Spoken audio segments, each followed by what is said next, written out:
아침 하나님과 함께 누리는 하늘의 양식 오늘 만나.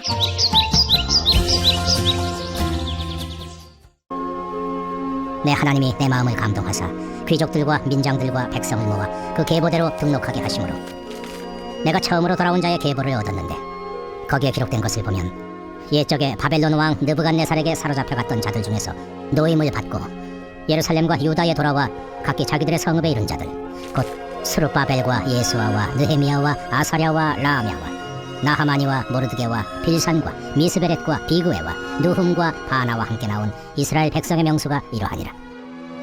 바로스 자손이 2172명이요 스바랴 자손이 372명이요 아라 자손이 652명이요 바한모압 자손 곧 예수아와 요압 자손이 2818명이요 엘람 자손이 1254명이요 삿두 자손이 845명이요 삽게 자손이 760명이요 빈누이 자손이 648명이요 브베 자손이 628명이요 아스밧 자손이 2322명이요 아도니감 자손이 667명이요 비그웨 자손이 2067명이요 아딘 자손이 655명이요 아델 자손 곧 히스기야 자손이 98명이요 하슴 자손이 328명이요 베세 자손이 324명이요 카립 자손이 112명이요 기브온 사람이 95명이요 베들레헴과 느도바 사람이 188명이요 아나도 사람이 128명이요 벳 아스마벳 사람이 42명이요 키리앗 여아림과 그비라와 부에로 사람이 743명이요 라마와 게바 사람이 621명이요 믹마스 사람이 122명이요 베델과 아이 사람이 123명이요 기타 느보 사람이 52명이요 기타 엘람 자손이 1254명이요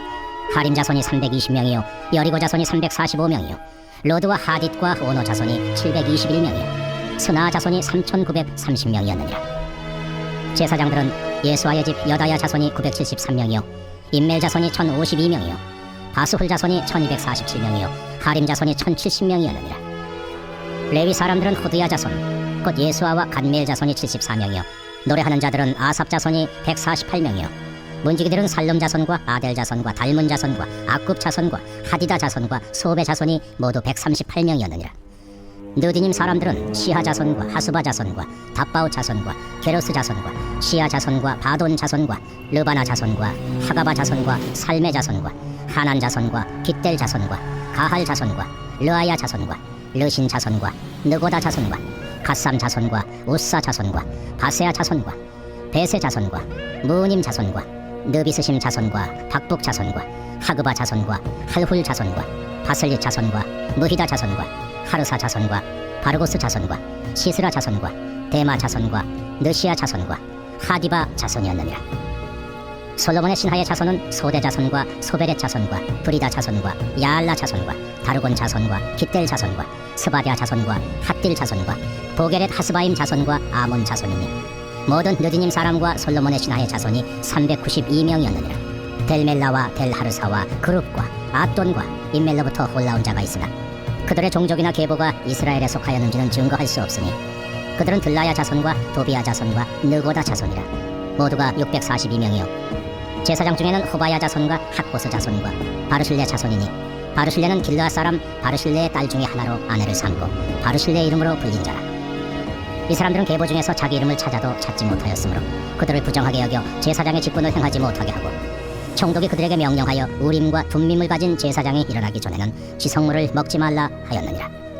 온 회중의 합계는 42,360명이요 그 외에 노비가 7,337명이요 그들에게 노래하는 남녀가 245명이 있었고 말이 736마리요 노새가 245마리요 낙타가 435마리요 나귀가 6,720마리였느니라.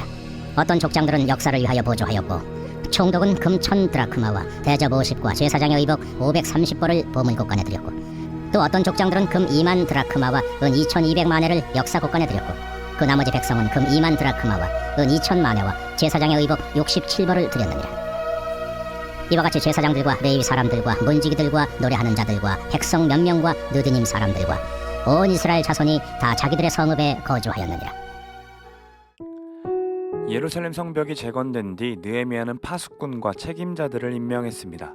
하나님께서는 느헤미야의 마음을 감동하사 인구조사를 하게 하시죠.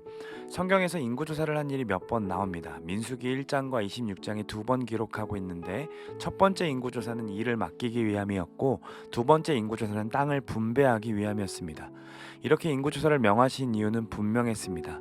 그들의 번성함이 곧 하나님께로부터 왔으며 이스라엘은 하나님이 다스리신다는 것을 분명하게 깨닫게 하기 위함이었습니다.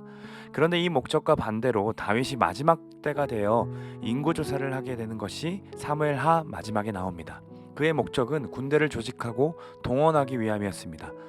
어쩌면 납득할 만한 이유가 되는 것처럼 보이지만 그것은 하나님보다 군사의 수를 의지하는 행위였습니다. 즉 하나님이 이스라엘을 보호하시고 통치하신다는 것을 부정하는 것이었죠.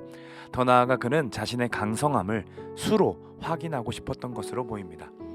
하나님이 명하신 인구조사는 하나님의 통치하심을 드러내기 위함이었지만 다윗이 한 인구조사는 사람의 업적과 자랑을 위함이었습니다. 오늘 우리가 보고 있는 느헤미야의 인구조사는 그럼 어떤 목적을 가진 것일까요? 느헤미야가 인구조사를 한 첫 번째 이유는 하나님이 마음에 감동을 주셨기 때문입니다. 그렇다면 하나님의 마음에 감동을 주셨다는 걸 어떻게 확인할 수 있습니까? 물론 성경에 기록되어 있기에 말할 수 있지만 이 질문이 우리에게 중요한 이유는 우리가 대체로 하나님이 마음에 감동을 주셔서 플로잉하기도 하고 기도도 하기 때문입니다. 다윗의 마음은 사람의 마음이었고 또 느헤미야는 하나님이 주신 마음이었다는 걸 그럼 어떻게 알 수 있을까요? 그것은 그 일을 하는 목적과 동기를 살펴보면 됩니다. 다윗의 목적은 자신의 부강함을 드러내기 위함이었습니다. 그수로 안정감을 누리고 싶었기 때문이죠. 그러나 느헤미야는 다릅니다. 인구조사를 해도 그는 왕이 아니었기 때문에 자신의 업적이 드러나는 것이 아니었습니다. 만약 자신의 업적을 드러내기 위한 목적이었다면 인구조사가 아니라 성벽이 얼마나 잘 지어졌는지, 튼튼하게 지어졌는지를 살펴보고 자랑했어야 합니다. 그러나 그는 철저하게 자신을 가리우고 하나님의 명령을 따라 모든 일들을 행합니다. 성벽을 재건한 일만이 자신의 일이 아니라 그것은 하나의 프로젝트였고 그 프로젝트를 통해 이루고자 하는 하나님의 뜻이 무엇인지를 그는 분별할 줄 알았습니다. 하나님이 원하시는 뜻이 무엇이었습니까? 성벽과 성전 재건하는 일, 그 위에 그 안에 하나님을 예배할 백성들을 만드는 일이었습니다. 그런데 4절을 보시면 성읍은 광대했고 수르바벨 성전과 성벽은 지어졌지만 집이 없었다라고 얘기합니다. 그래서 거주할 사람도 없었다라는 거죠. 느헤미야는 이 문제를 놓고 하나님께 구했을 겁니다. 하나님께서는 그의 마음에 감동을 주셨고 그 감동된 마음으로 에스라 2장에 기록된 백성들의 이름을 한 번 더 기억하고 불러냅니다. 에스라 2장에 기록된 백성들은 바벨론에서 1차로 돌아온 자들의 목록이었습니다. 그들은 돌아왔지만 이전에 알고 있던 예루살렘이 아니었죠. 성전과 성벽 다 무너진 상태였습니다.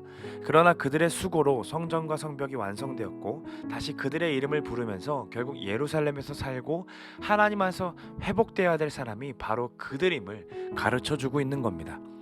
70년간 포로 생활을 하고 돌아온 그들에게 한 마음으로 성전과 성벽을 재건하게 해주고 그들에게 거주할 땅과 집을 배분해 줌으로써 민수기 때 지파별로 땅을 받고 가나안 땅에 보내신 하나님의 통치하심과 일하심을 기억하게 했듯이 그들에게도 바벨론에서부터 해방시켜 주신 분이 하나님이심을 기억하게 해주신 겁니다.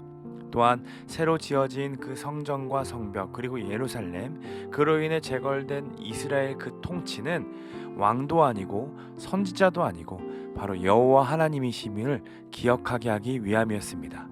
정착을 도와주고 이들이 언약 백성임을 확인시켜주기 위함이었던 거죠. 이게 바로 인구조사를 한 두 번째 이유이며 궁극적인 목적이었습니다. 느헤미야는 끝까지 자신의 사명에 최선을 다합니다. 그들이 예루살렘에 살 수 있는 합당한 명분을 주는 겁니다. 자기가 거주할 집을 마련하기 위해 다른 사람 집을 몇 개 주는 것이 아닙니다. 자신의 이름은 빠져 있습니다. 그러나 그 계보 안에 누가 들어갑니까? 레위인들의 종이며 이방 민족이었던 느디님 민족이 포함되어 있습니다. 도리어 자신을 비웃고 조롱했던 그 원수 같던 도비아의 이름도 들어가 있습니다. 사랑하는 여러분, 우리도 하나님께서 거하시는 처소이며 지어져가는 성전이라고 성경은 말하고 있습니다. 우리 열심을 다해 기도하고 말씀을 읽으며 우리 안의 성전을 견실하게 지어져가고 있는 것이죠. 그런데 우리가 그렇게 프로젝트로 기도하고 또 말씀을 읽는 목적과 동기가 무엇입니까? 만약 우리의 목적과 동기가 누군가에게 인정받기 위함이라면 그 일은 곧 다윗이 했던 인구조사가 될 수 있습니다.